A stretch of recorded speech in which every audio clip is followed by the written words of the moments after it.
Hey guys, स्वागत आहे आपलं आजच्या नवीन ब्लॉगमध्ये. तर आज आहे भावांनो गुढीपाडवा आणि आपण गुढीपाडवा निमित्तानं आपलं पांजरेश्वर महादेव मंदिरात आलेलो आहे.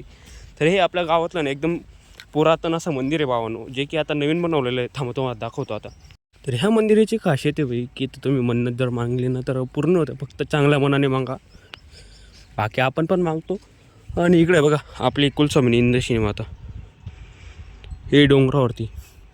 आणि आता इकडं ना एकदम घाण एरिया आहे, त्यामुळे तिकडं काय ब्लॉक काढला नाही मी, पण तिथं पण रस्ता बनतोय आता. चला आता मंदिरात भेटू आपण.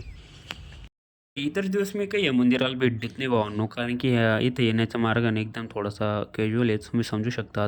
बाकी तुम्ही पाहू शकता इकडं मस्तपैकी सर्व म्हणजे आयलंड सारखं आहे. इकडं आपलं घर आहे, बाकी इकडं ना नाला आहे बी या साईडनं. आणि इकडून जर पाहिलं आपण न भाई तर हा नालाचा रस्ता तो इथं बनतोय आणि इकडं पांढरा नदी भाई. तर यामध्ये हा मंदिर आहे आणि इथं त्रिशूल पण पाहून जा भावांनो कसं आहे. स्नान करता काय वे थोड्या त्यानंतर मग काय भावना आपली पूजा थोडी बाकी आहे, त्यामुळे आपण आता पहिले पूजा करतो, मग कामपूजा करू आपण. सर्वात पहिले बघा भाई इकडं नंदी महाराज, त्यांच्या समोरच आपली महादेवी बाई आणि पार्वती माता पण मस्त फोटो लावलेला आहे. इकडं आहे आपलं पांजरेश्वर महादेवांचं मंदिर, एकही असं दिसतं. आपण चालू आहे ध्वजच्या कार्यक्रम. तर हे बाई ध्वज चढवण्याचा कार्यक्रम, जे की आपल्या गावामध्ये ना संपूर्ण मंदिरांना ना ध्वज चढवला जातो. आता गावामध्ये जितके पण मंदिर आहे भावांना, तेवढं मंदिराला नवी इथं ध्वज चढवला जातो आणि अशी मिरवणूक काढली.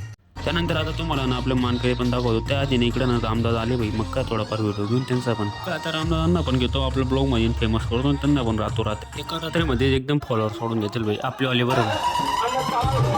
मग काय त्यानंतर आपण त्या घरी घेऊन गेलो आणि पहिलं गाडं तर आपल्या घराजवळच लागतं, त्यामुळे आपण इथून व्हिडिओ काढतो मस्त वेगळी. त्याचा पण आपण एक पहिले शॉर्ट ब्लॉग टाकलेला भाई, त्याच्यामध्ये बघून घ्या तुम्ही, याचं काय नसतं काही नसतं ते. हे सर्व विधीप्रमाणे भाई पार पाडावं लागतं. जर असं आपण केलं नाही तर गावावरती याचं संकट येऊ शकतं. तर हे आपले बैरम महाराज जे की यांची यात्रा आहे आणि आपण सगळे आलो नव्हतो इथं नारळ फोडण्यासाठी, त्यामुळे आपण संध्याकाळी आलो आहे. तरी प्रथमश आपण आलेला आणि बाकी सर्व घरते येते हळूहळू, पण रात्री जी मजा येईल ना भाई ती येईल नक्की. तर हे बैरम महाराज जे की यांची यात्रा पडतोय आणि आता हे बैलांच्या नवी मान, कारण की हे आता यांना तगत्रा ओढणार. हे बैल आहे ना आपल्या मित्राचे जे भाई, तर बघा आता तगत्रा कसा फिरतो मग, आणि फुल राडा करता भाई मुलं.